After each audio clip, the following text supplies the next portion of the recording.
Good afternoon, everyone, and welcome to Open Classroom. I'm Janet Gillow, the Director of Professional Development for the Brown School. We are so delighted you're here for today's presentation on COVID-19 and housing advocacy. Before we get started, I just wanted to give everyone a program note that on Thursday we have a fantastic program on securing nutrition in a pandemic with our Associate Dean for Public Health, Laura Iannotti. So if you're not registered for that, we encourage you to visit our website again and sign up. But now I will turn things over to Gary Parker, our Associate Dean for External Affairs, to introduce today's program. Thank you, Janet, and thank you to the Office of Professional Development, who has done an absolutely fantastic job pulling all of our open classroom programming together. So grateful for all that you're doing. Janet, I wanted to let folks know that due to the large number of registrations that we've disabled in your microphones, however, we want you to the discussion, so feel free to enter your thoughts and questions in the chat feature, and Janet and I will relay them to our panelists. Now, this presentation is being recorded and it is being live streamed on YouTube, and the final recording will live on the Brown School's YouTube page with all of our previous offerings. So I want to encourage you to go there and check out some of the more previous interesting discussions. And now today's topic, housing advocacy during the COVID-19 crisis. And so I'd like to first welcome your instructors. First up, Molly Metzger. She serves as the chair of the Domestic Social and Economic Development Concentration within the MSW program. She's also a faculty director at the Center for Social Development. And her work focuses on local, state, and federal housing policies, examining how these policies often reproduce patterns of segregation and inequality. She strives to build and share research with a host of community partners in order to move policy towards the goals of racial equity and economic justice. In addition to her roles on campus, Molly also serves as a senior policy advisor to the St. Louis County Executive. And joining Molly, your co-instructor, is Jacki Langum.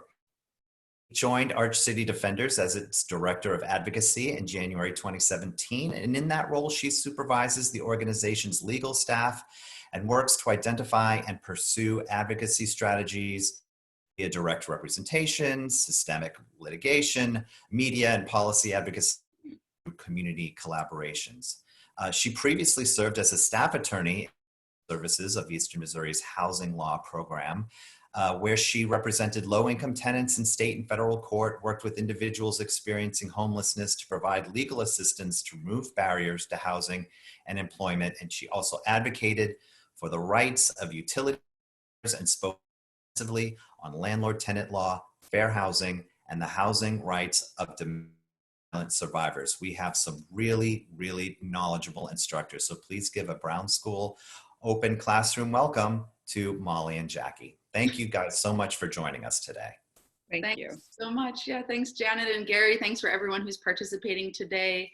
And thank you, Jacki. I mean, as I will get to in a little bit, this last week has really been a crisis within the crisis, and Arch City Defenders has been at the forefront of fighting for the rights of the unhoused population in St. Louis. So thank you, Jacki, for everything you've been doing, and thank you for making time to join us today.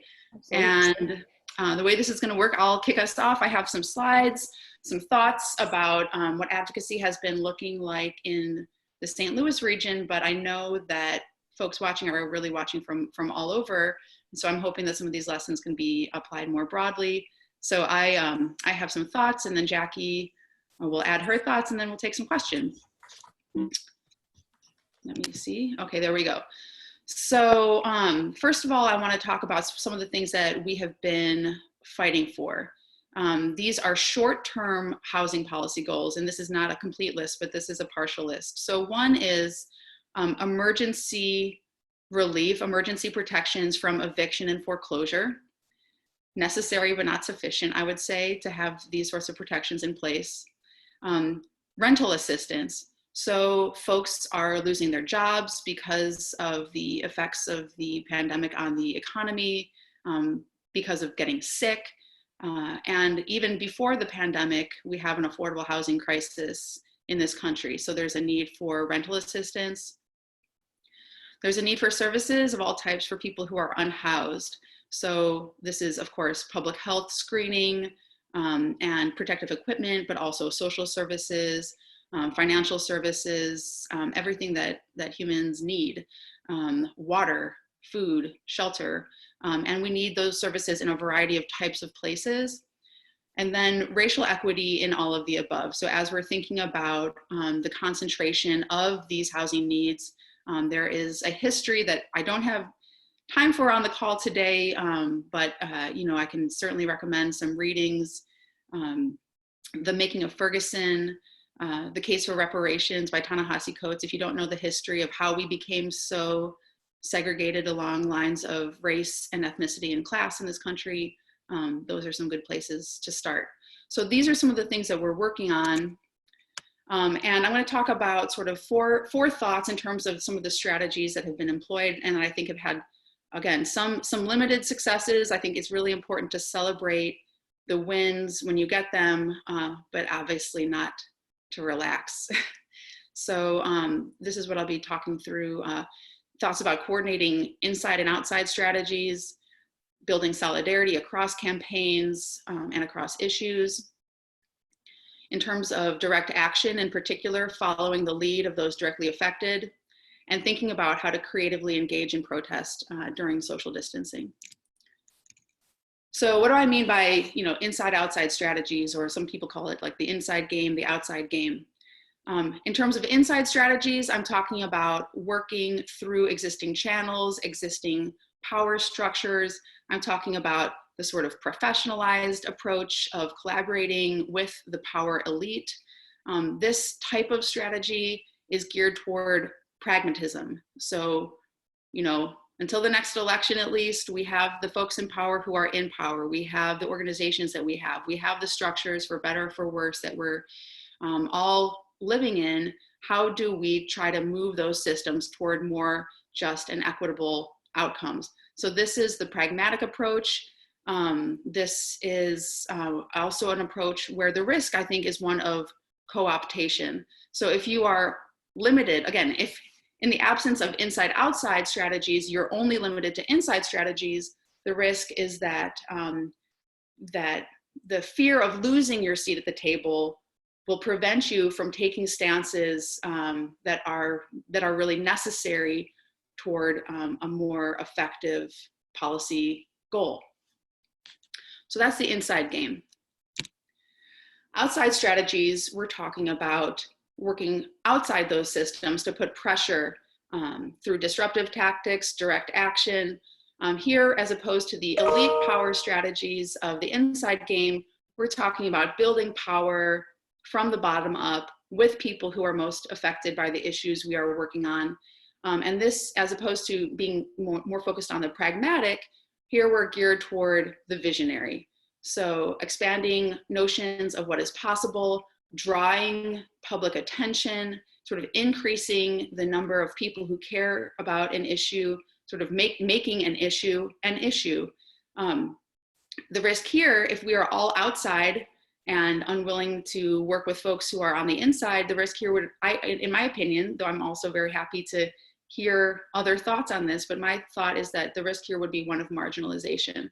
That if we are too idealistic and not willing to work with the folks that we have actually elected, then we might not actually be able to get traction in the short term on issues that are extremely urgent in the short term. So my argument here is that we need both. And of course, this is not my argument. This is an argument that many people, including Reverend Dr. Martin Luther King, have made.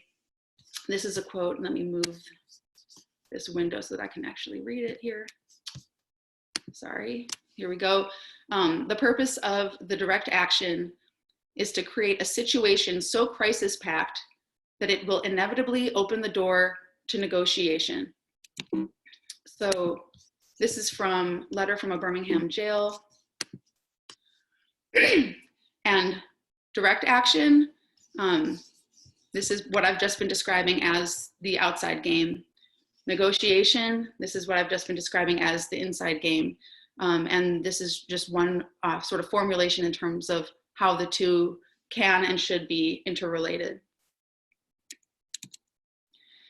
So what has this looked like during this COVID-19 moment?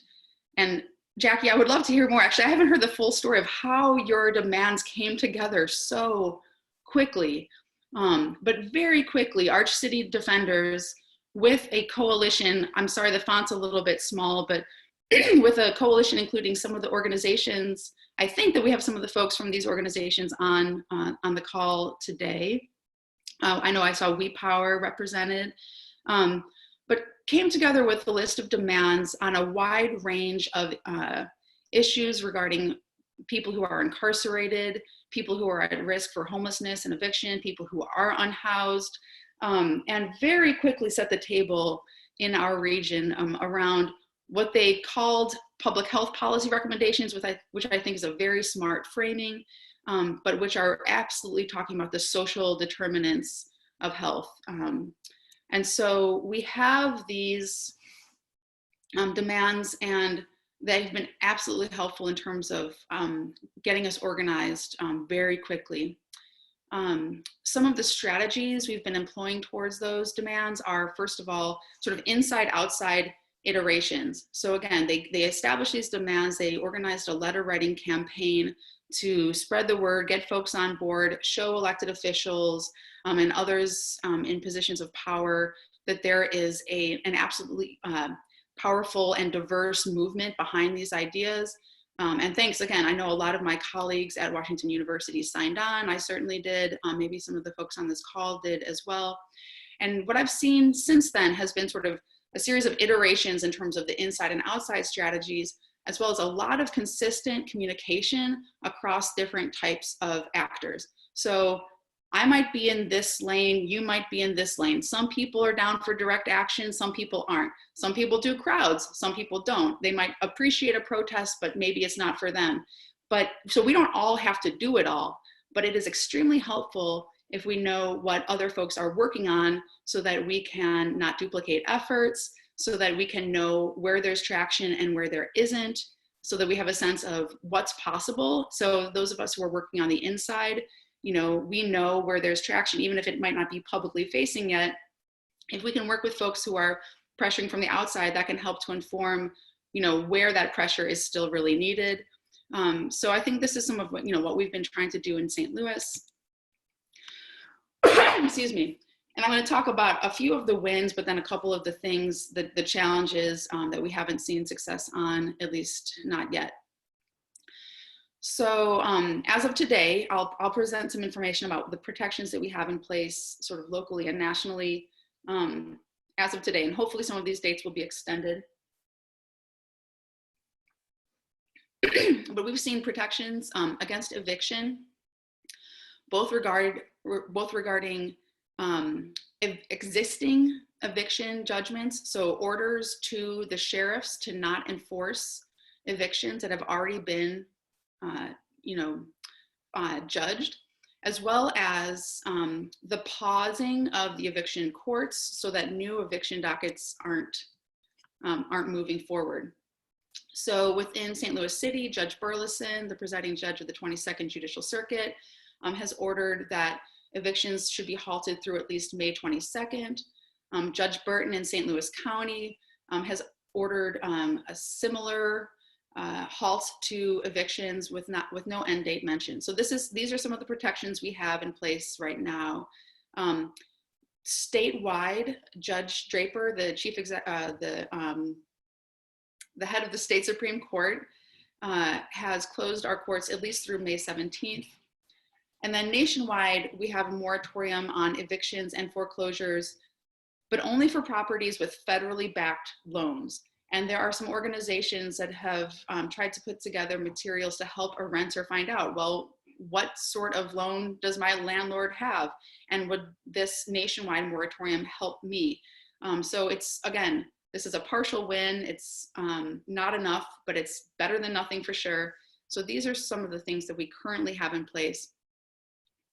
But of course, the question is, well, what happens when the eviction moratoria eventually are lifted? And that's where the need for rental assistance comes in. So again, another win. When in the city of St. Louis, the proposed budget originally included a $1 million cut from the city's $6.6 million Affordable Housing Trust Fund. And shout out here to the Community Builders Network. Gary Newcomer at the Community Builders Network has organizes a coalition that has been pushing for some years to expand that Affordable Housing Trust Fund. And so at this point during the pandemic, the goal became sort of protecting that expansion that we have fought so hard to get. And so it looks like we have been successful in that. Again, that's not necessarily emergency rental assistance, but it is, you know, local money being put into affordable housing, and it's desperately needed. Also in the works, someone asked before the call started about CARES Act funds. We do have streams of funds through the CARES Act into the Community Development Block Grant and the Emergency Solutions Grant. But there is a big question about how those funds will be used, and a lot of advocates have said that emergency rental assistance should be the focus or one of the main focuses of those special funds. And so that's something that I'll say is in the works. Next, I wanted to say a couple words about building solidarity across campaigns and issues. Today, this is a particularly timely day for this presentation because today is a National Callin Day organized by the National Low Income Housing Coalition around the Emergency Rental Assistance and Rental Market Stabilization Act that was just introduced in the House of Representatives. And so we'll be posting these slides and you can find the link there in the slides, or if you Google the National Low Income Housing Coalition, you can find more information about that. But I want to say it's important that we think on all levels, not just locally. So that's an action step that folks could take today. In addition to thinking at different levels of government, we're also thinking sort of across different campaigns. So our work has really been focused on thinking about eviction prevention and emergency rental assistance, but also let's think about the lenders and banks. And so SLECRA, the St. Louis Equal Housing and Community Reinvestment Alliance, has been doing work on that front. So again, we might be working in this lane, but we have friends who are in this lane. When the time is right and those calls to action come out, we want to make sure we hear them and act to support. As well as statewide advocacy. KC Tenants is a really amazing organization that's been doing a lot of creative work to put pressure on the state level. And so I'll leave it at that for now, but I would say that's another organization to follow and keep an ear open for calls to action. And then in addition to working across levels of government, different campaigns, also different issues. So the Close the Workhouse campaign has been working diligently to advocate for the closure of our medium security institution in the city of St. Louis. The money that is saved from closing the workhouse could be put into affordable housing. And so these are very important issues to be thinking about at the same time. And again, supporting our friends who are working on these different campaigns. And so I'm gonna just say a few words about the situation for with the unhoused and following the lead of those directly affected. So many of you, especially if you're in St. Louis, you may be aware that last Wednesday, the mayor and the health director in the city of St. Louis issued an order to clear the encampments of unhoused people in downtown St. Louis, basically across the street from City Hall. Everyone that I know who works on these issues was taken by surprise by this. If you want to click on the link, I won't open it now, but this is basically an image of the mayor's chief of staff essentially delivering eviction notices to unhoused people who are staying in tents. And this is really tragic for a number of reasons. First of all, it's a clear violation of CDC guidelines regarding unhoused people during the pandemic. The dispersal of communities could very likely mean the spread of the virus. It's just a very unsafe thing to do. But also, there had been a lot of organization happening with these encampments. So organizations like Legal Services of Eastern Missouri, Arch City Defenders, medical providers, Affinia, bringing services to the encampment. If you're helping someone get tested for COVID-19 and then they are displaced, how are you going to get them their test results? So this was just a very tragic, really unfortunate decision made by the city of St. Louis. And immediately this sort of inside-outside strategy went into effect. You know, a lot of folks were calling the mayor, asking her to rescind the order. People on the Board of Health talking to the health director about this and just asking them to stop, or at the very minimum, put more housing options in place before you took some kind of action like this. Direct action was also part of the response. And so, but then of course the question becomes, how do you do this safely during a time of social distancing? So some folks got out with signs, this is me sitting on top of my car, this is how I chose to participate, and to try to make sure that I was maintaining at least 6 feet. But you know, again, we're taking cues from others like KC Tenants. Direct action from cars, I think, is one way to go in terms of direct action. I think there's also a really important role for the arts to play. So this was a chalk message left in front of Jeff Bezos's house during the May 1st strike. So I think these are the sorts of things we need to be thinking about, because we can't give up on outside strategies right now. And eventually what happened was that Arch City Defenders, and Jackie, this is where I'll let you provide more information, but filed a lawsuit on behalf of one of the residents of the encampment, and tried to get at least a temporary restraining order, which, that wasn't the judgment that they got, but it did at least buy some people time to figure out where they were going to go after they were displaced. So just want to give another shout out to Arch City Defenders. They have a website, stlcovidhub.org, where you can learn more about all of these issues. And then before I hand it over to Jackie, wanted to just share one more quote about the inside-outside game. The insider position, be that inside of Congress, unions, or interest and advocacy groups, requires risk and courage to be in or near the centers of power, but to remain loyal, not to the machine, but to the political project of transformative social change. And I mean, basically, I think that that's, what we have in the coalition that we're building around housing justice is folks, including folks on the inside, but who are really willing to put, honestly, their lives on the line to do the right thing. And with that, I want to hand it over to Jackie. Jackie, if you want to add anything else about really any of what I've said, either the lawsuit, which I'm not sure how much you're able to talk about that, but or the strategies that I've been laying out. So thank you, Molly. You did a really good overview of everything that we've been working on. I think I appreciate you putting this slide up, organizations to follow and support. I think it's incredibly important to note those organizations. We all have been speaking regularly in calls or via email,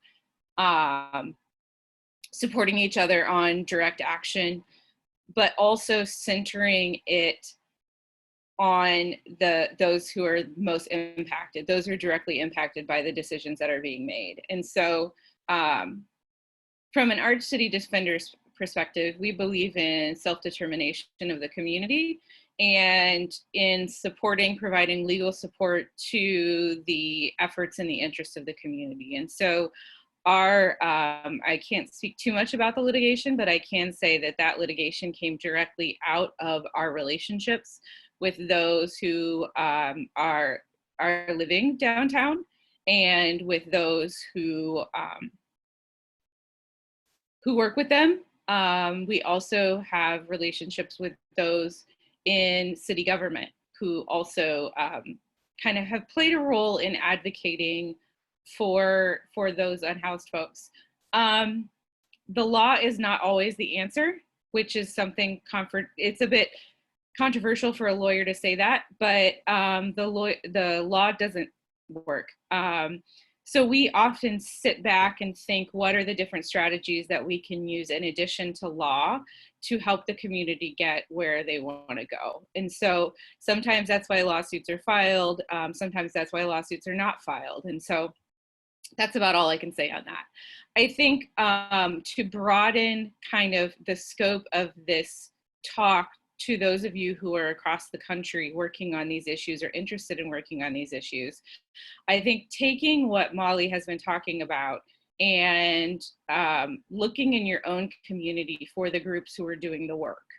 They're often not the ones with the fancy Facebook pages or the active social media. It's often on the ground people who are just living it, and talking to them about the work that's going on and what the priorities are, but also educating yourself about the different issues and how you can advocate. So you don't have to be a lawyer to educate yourself on some of these issues. A lot of the national housing organizations and homelessness organizations frequently do webinars, do weekly webinars, and participate in those webinars. KC Tenants has a weekly, they have regular tenant meetings, but they also have a weekly advocacy meeting that's done through Zoom. So that's another opportunity to participate. So all of those organizations are involved in advocacy together and separately. And I think what's most important is that when you do approach this work, you do it with low ego. We're not here to be the best or to do all the work or to control all of the work. We each have our own lane in our different advocacy strategies and our ability to advocate for certain things. Legal Services has been doing really great work. I don't know to what extent I can talk about all that they've been working on, but Legal Services has really been looking at the CARES Act and how the community is being impacted by that and how the courts are going to be impacted by that. And they've been doing some great advocacy around that. Empower Missouri has been connected with organizations that have financial assistance for rental assistance. So that's not a lane that they usually work in. And so they reached out to partners to see how they could support partners kind of using that resource to further the work. So Tent Mission, for example, they're the heroes. They're my heroes, Tent Mission, STL. They have a Facebook page. I encourage you to visit. They do a really good job of identifying the issues and speaking the truth. A lot of this does take courage because you're speaking against power, power that is often not honest, and will tell the community what needs to be heard to make them happy. So going forward, what I recommend that you do is build relationships with people in the community, especially those who are directly impacted. Listen to them. It's really hard sometimes to listen to people, especially if you don't necessarily understand or agree with their ideas, but please listen to them because they're the ones with the lived experience, so they know what they need in their lives to be able to achieve the outcome that they seek and that you seek. Educate yourself, reach out to people, participate in calls, build relationships. If you have money, donate money. That is one of the ways that people can really support this work without, you're not able to go out and protest, you're not able to do certain things because of your position, your job, you're not able to make phone calls, you can still donate financially to the organizations that are doing it. So I think it's important to note that there is a way for each and every one of you to participate in this work. For example, this week is basically National Giving Week, and Thursday is Give STL Day. There's a lot of these organizations that are on this list that will be fundraising. Tent Mission STL is not an independent 501c3, but they do have a Venmo through their Facebook page. So I just think it's really important to, as you move forward and as you go forward, to question everything and be curious. There's a lot of things that are happening in local government and state government that we're not paying attention to because we're distracted by all the other things that are going on in the world. So look and see how they're spending the CARES Act money. Look and see how they're going to implement it, how there's going to be transparency or accountability for those funds. Look and see what legislation they're trying to pass. it has changed. So this is something I'm grateful for. But right when the pandemic started and we had stay-at-home orders in place, the state legislature was looking at a sunshine law bill that would have severely restricted access to government activities during pandemics. So they amended that. I haven't checked on it lately, so it might be back again. But always look at these things, because this is when they think that we're not paying attention. And then this is the biggest, best opportunity for us all to work together to make sure that we're achieving the same outcome. I'm trying to think, Molly, was there anything else you wanted me to chat about? No, I think that was really helpful. And you reminded me of one other thing that I had wanted to say about following the lead of those most affected. So when I heard about the order on Wednesday to vacate the encampment, my thoughts immediately went to direct action, right? I mean, a lot of us, whether it's the continuum of care, folks, on the Board of Health, just those of us in, academia, have been working this inside game forever. And obviously something broke down, right? And so I immediately went to direct action. But then of course the next question is, well, what does that look like? First and foremost, let's make sure we are being safe and not spreading the virus, right? I mean, and the costs to one person's health are very different to the costs of another person's health, and health broadly defined. So what do the folks who are living downtown want?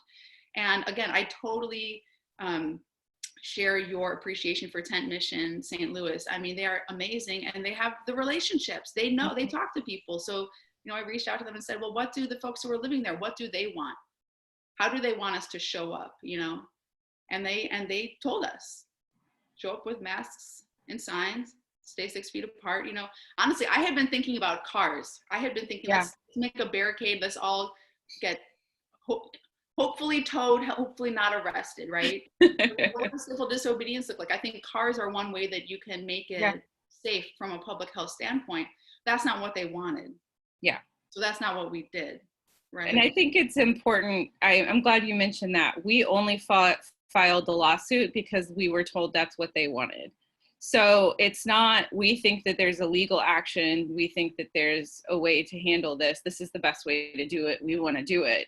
It was, we think that we can go this route if you want to. And we just told them, we talked to the people who came to us and wanted us to do something about it. And they told us what we wanted or what they wanted, and then we did it. And so that is so incredibly important. We may think we understand what folks need, and we often don't. And I think that's been one of the biggest issues with the encampments downtown, is that people are not listening to those in close proximity with those being served. There's a long history of distrust, broken promises, and we're even seeing that play out now since the encampment was swept, for lack of better terms. So yeah, I think just what does that action look like? Casey Tenants did cars across the state of Missouri on Interstate 70. They also had an action in Jefferson City where they had a legal action, so to speak, to evict the governor from the governor's mansion. They also created a rope with knots on it that were 6 feet apart. So they knew by having this rope together that they would be exactly 6 feet apart, and they were doing the safe social distancing. There are ways for this work to be done during this time. And I do want to say, all of this fits into the larger picture for Arch City Defenders of re-envisioning public safety and reinvesting in the community, taking the funds, that's where the Close the Workhouse campaign comes from, taking the funds that are being used in law enforcement and criminalization in the criminal legal system and reinvesting those funds in public safety. And for us, public safety looks like housing is a human right, access to healthcare, access to mental health resources, access to education, community resources, parks, those types of things. And how can we as a community really reimagine what we could become? And all of that is grounded in the folks who are living it.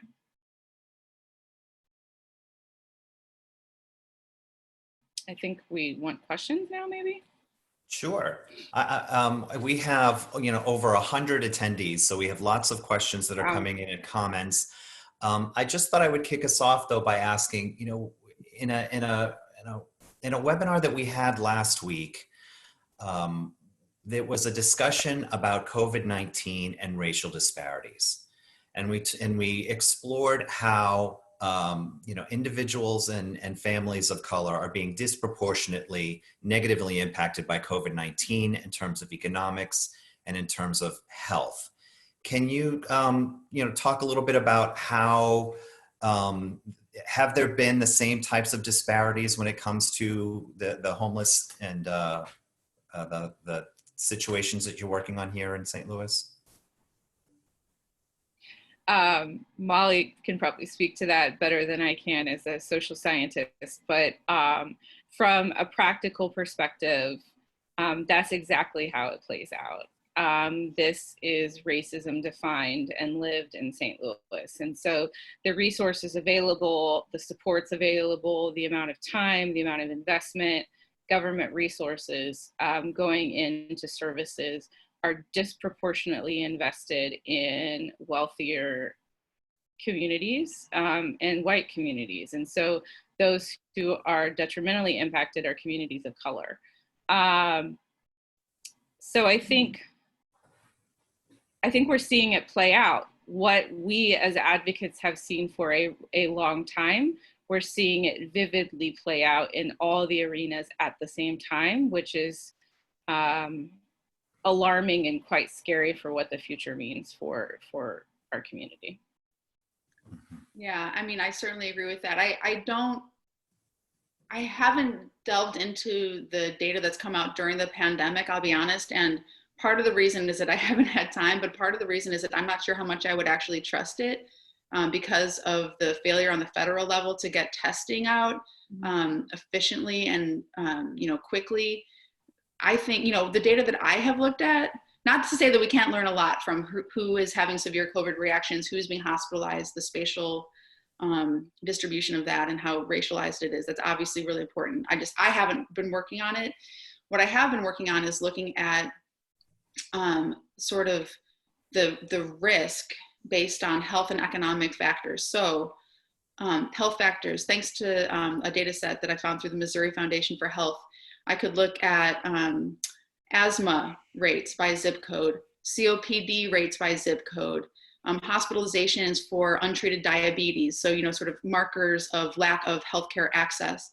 And so I created an index that combined those health risk factors with economic risk factors. So obviously, poverty, but also, what percentage of the workforce is working in retail or food or, job sectors that are most likely to be hard hit during times of social distancing.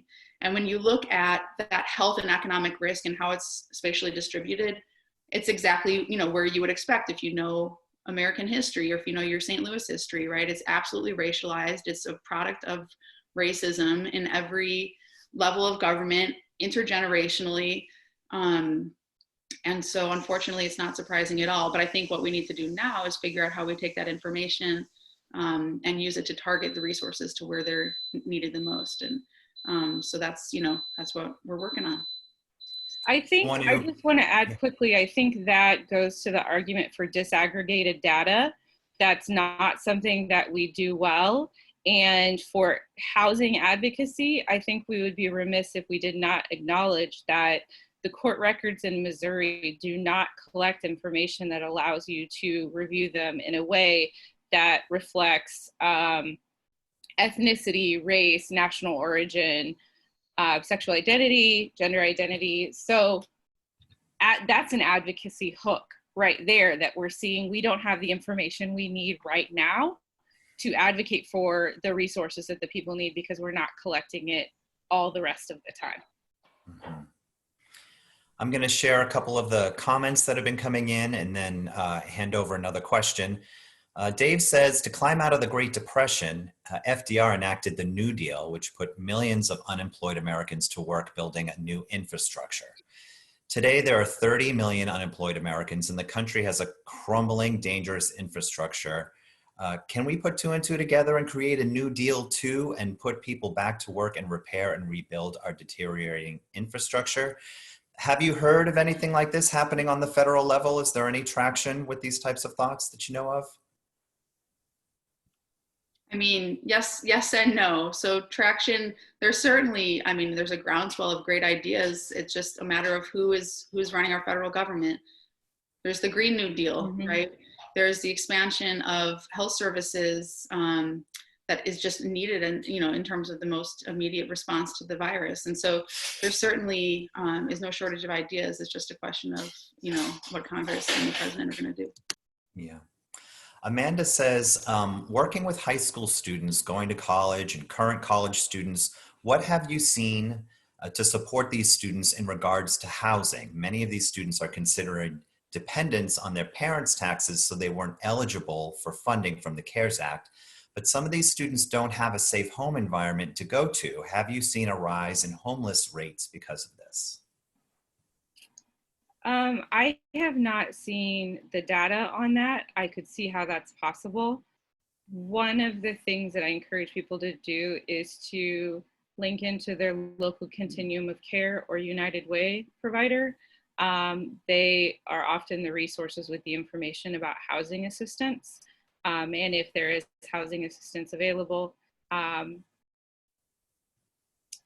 it's going to, one of the other things that we're seeing is those students who did have housing are stuck in leases and contracts that are going to be enforced by landlords in a way that ruins their credit for a very long period of time.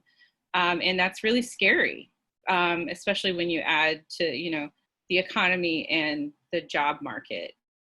We are looking at creative defenses in light of the pandemic. We're looking at ways that we can challenge those leases. Some of the leases may even have provisions in them that help people to get out of them so that they're not bound by the contract. But this is something that advocates are aware of, and we're talking, it's an inside-outside strategy, talking about ways that we can address this for students. There's not one answer. Yeah. Our friend Charlene Mack has a question. She says, I'm curious about how we define wins. As an organizer, I sometimes see folks replacing activity with action. What are your thoughts on on leveraging and defining the two? I'm not sure I understand the activity and action part of the question, but if she wants to clarify that in the chat, I would love to hear more. But I think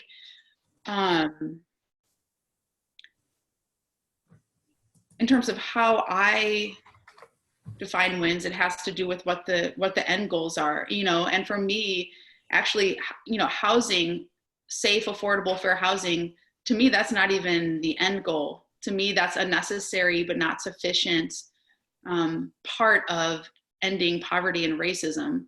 So, but I do think it's necessary, to address. And so all of these things and things that I've put in win, in as wins, maybe I should have put them in quotes because they're all partial.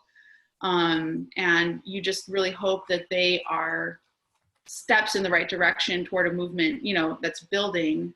Like I said, we would never want to celebrate them too much or relax too much after we have gotten these wins. But I mean, again, like the eviction moratorium, that's really important that people aren't being evicted right now here. And that's not something to be taken for granted. There are large swaths of the country that don't have eviction moratoria in place. So that's a short-term relief. Folks that I know who are at risk of eviction is one less thing to keep you up at night, at least for now. But then, of course, the question becomes, well, what about when the moratorium is lifted? And so that's what we're working on now. The system always recalibrates. So even when you do have a win, the system is actively working to kind of reassess the situation and approach it maybe from a different angle. One example is in Kansas City. There's something incredibly alarming happening in Kansas City right now. While the state Supreme Court has said that they are prohibiting, for now, the in-court proceedings, the live in-court proceedings, unless it meets one of the exclusions. they have gone to phone hearings in Kansas City. And for the clients that we serve, not all of them have phones. Not all of them have phones that have minutes, or that have access to be able to do a court hearing. There's a serious due process issue. They're sending notice via mail to the address they have on file, and people are getting judgments entered against them without any information being put out. A lot of this information is being put out on the internet or on TV, and not everyone has access to those resources as well. So being creative in our communication at this time is incredibly important, but looking at how the system recalibrates, Kansas City, we're helping to advocate for that situation. And what we're seeing is that they don't think they're doing anything wrong, and they think that what they're doing meets the due process requirements of the Constitution and federal and state law, and I don't think that it does. So that's another advocacy point, is that not all things are happening the same way across the state. Yeah, that's very true. And I think, one more kind of solution that I wanted to raise here, it's maybe a little technocratic. It might seem small, but again, it could, save some people their housing, at least for a time. And that is, if in the eviction courts, the onus is put on the landlord to show that their unit is not protected from eviction by the CARES Act, okay? So let me just say that again. So right now the CARES Act, as I mentioned kind of quickly a few minutes ago, does provide some protections against eviction for people who are living in federally subsidized housing. But renters don't necessarily know whether or not they do. And honestly, most of the time, renters don't even show up to eviction court. And so can we put the onus on the landlord to demonstrate that this is not one of those federally protected units? And 3 states, I believe, have put these sorts of requirements in place. Again, this is kind of a technocratic fix. It's not the revolution. It's not, it's going to solve the whole problem, but it could help some people at a relatively low cost. And so these are also some of the things that we are trying to advocate for. I'm going to combine a couple of these. So Carmen is stating that the resources that they've been getting from 211 are now, 211 is stating that they're out of funds. At the same time, Michelle is saying Catholic Charities is providing a lot of resources without any strings attached to individuals. Are you aware of other resources out there that folks can utilize? The St. Louis Community Foundation has a resilience fund that they have been fundraising, and I'm, full disclosure, I'm on the advisory council for that group, and they've been giving grants to specific organizations who are serving those most impacted by the pandemic. So I would go, I apologize, I don't have the URL off the top of my head, but I would go to the website and see who's being funded among those organizations and reach out to them. Catholic Charities is usually a good resource for financial assistance. Beyond Housing might be another one as well. The Society for St. Vincent de Paul, they're a little known resource in the community that provides financial assistance and sometimes case management and a lot of supportive services. And they encourage you to contact your local parish. So call 211. I tell people to call daily because things can change that might jam the 211 system. But I think you have to be creative in trying to access resources. Someone did put the URL up in the chat. It's stlgives.org/COVID-19. But yeah, call 211 regularly. They are really working hard to be a resource for the information that people need at this time. Yeah, and thank you to those folks, those attendees who are posting resources in the chat. That is greatly appreciated, and I can see a lot of folks are very grateful for that. Now, I guess Dave is asking. Can I add one more thing though? So I mean, also in terms of people who are getting behind on their mortgage or on rent payments, talk to your bank or your lender, talk to your landlord. And if you're having a hard time doing that, talk to Legal Services of East. Again, this is a local resource, but talk to Legal Services around working with your landlord, because again, obviously what we're fighting for here is policy, solutions that would cover a large number of people. But in the meantime, it is also possible to work either with your bank if it's a mortgage issue, or with your landlord to try to put something in place. So that's also something that a strategy that people could take. And there are legal aid organizations across the country. You can go to the Legal Services Corporation website for more information about that. But housing is one of their fundamental areas of work. So wherever you're located, look for your local legal aid, Legal Services Corporation affiliated nonprofit, and they will be a good resource for housing assistance, for housing legal assistance. And one more thing I would think, is mutual aid. So of course, this talk is focused on housing policy, and so we are looking for government to provide services to all of us, and to think about how we do that equitably and quickly during a pandemic. But in the meantime, while we slowly get our act together, maybe mutual aid organizations are popping up all over the country to help connect people to each other and get each other what they need. So we certainly have an active network here in St. Louis, and my hope is that those sorts of things are popping up all over the place too. Getting back to just some kind of structural understanding of of housing. Dave is asking what the root cause of this increase in homelessness is, and Molly, I know you've written a book on segregation in housing, and I'm curious, because St. Louis has such a long history of these types of racist policies, do you think that made us more vulnerable when the virus came in terms of just the housing stock and access to it? Yeah, I think so. I mean, again, I'm trying to think of whether I'm speaking as a researcher. Again, have I seen data about that says that St. Louis is in a worse position than any other place in terms of the homeless crisis? I haven't seen those data, so I don't want to suggest that. But again, the problem is really bad, and it's really bad in a lot of places. In terms of how that structure has sort of set us up, I mean, so folks will sometimes point to wins in the 60s. So, what about the Fair Housing Act? What about the Community Reinvestment Act? And the fact of the matter is that we never fully enforced those laws. And the current administration has actually rolled back a lot of the previous gains in terms of putting teeth behind those laws.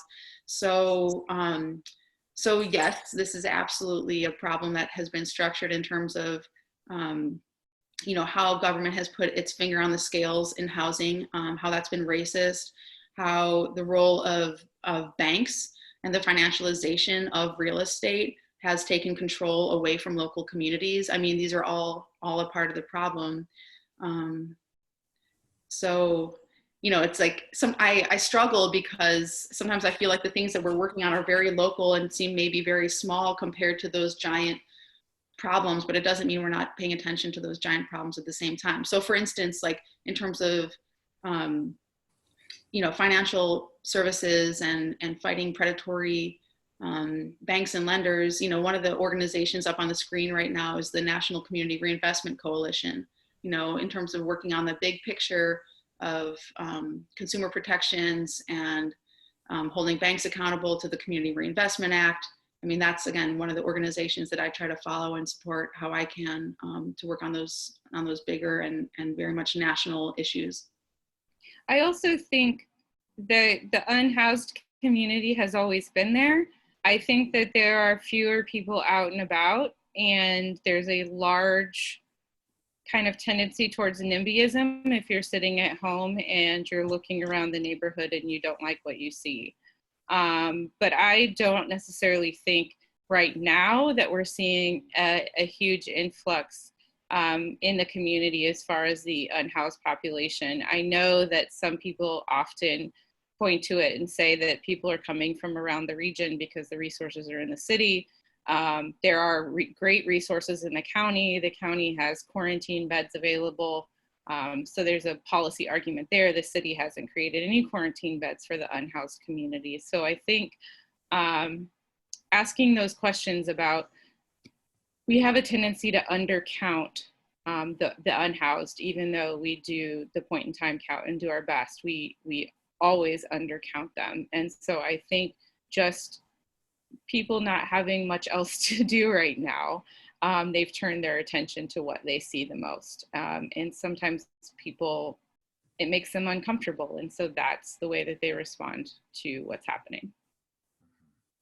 We have time for one more question, and I'm going to combine these two. And it says, are there recommendations for leveraging the current interest in ending homelessness from within the community of organizations active in disaster to build resiliency for people without shelter? And one says before winter, and one says during summer. So one's worried about, making sure that the unhoused have access to heat in the winter and they have access to cooler air in the summer.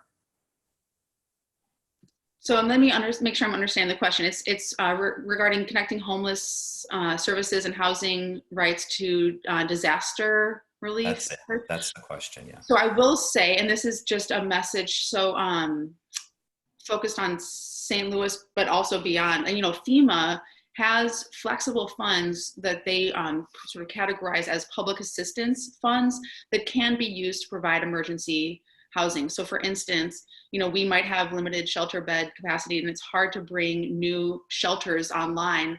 But, for instance, St. Louis County and also now St. Louis City is using hotels and, putting unhoused folks up in hotels. Well, FEMA can cover that, can reimburse those essentially hotel vouchers. But I don't know if everybody knows that. And I actually am not totally sure about whether or not we're taking advantage of those funds. Of course, we're using FEMA funds, but not necessarily for housing. So I would really suggest the National Low Income Housing Coalition has put together some guidance on the flexibility of those FEMA public assistance funds. And I can also sort of link to those and post those, with the slides after the talk is over. So I can't help but notice that you've been using the term unhoused instead of homeless. Can you share with me the share in vernacular and why you're choosing the words you're choosing? You go, Jackie. I don't know. Why do I use unhoused? I just think it's a more appropriate term for the community, and it focuses on the resource that they need, and is also kind of a verb and is not necessarily looking at them as their status. They're not being looked at as kind of a checkbox of, I also use people experiencing homelessness. So I think it's a people first language to use unhoused. Yeah, and I will say too, homeless, because someone is unhoused doesn't mean they're without home. And I think, if you talk to people who are unhoused, families look different, community looks different, home looks different. And I also think that, this is true for a lot of terms related to housing, whether it's affordable housing or low income housing, that over time terms develop stigma. And so it's helpful every once in a while to shake it up so that people sort of pay a renewed attention and that these terms don't just play into stereotypes and stigma. I think it's important. Thank you for mentioning that, Molly. The HUD definition and often the government definitions of what's quote unquote homeless doesn't actually reflect what's happening in the community and the needs of the community. And so just because someone is unhoused doesn't mean that they don't have some type of home base. And so that, just reiterating what Molly is saying. Great. Thank you, Molly. Thank you, Jackie, so much for your time today. Very informative, a lot of positive comments to that effect. So grateful for your time, and I'm going to hand it over to Janet to wrap us up. Thank you so much for a wonderful presentation. I appreciate all the information, and I've appreciated the audience. They have been incredibly generous with each other, sharing resources and connecting with each other. We've seen virtual networking, which is pretty exciting to see. So this wraps up another edition of Open Classroom. Appreciate your participation. We will be back live on Thursday at 12:30. We do continue to announce new offerings. There's a couple things that we've just rolled out for July. So please do continue to check in on our website so that you can register for the topics of interest. And with that, we Thank you for being here and wish everyone healthy and safe. Thanks, Molly and Jackie. Bye, everyone. Thank you so much. Thank you.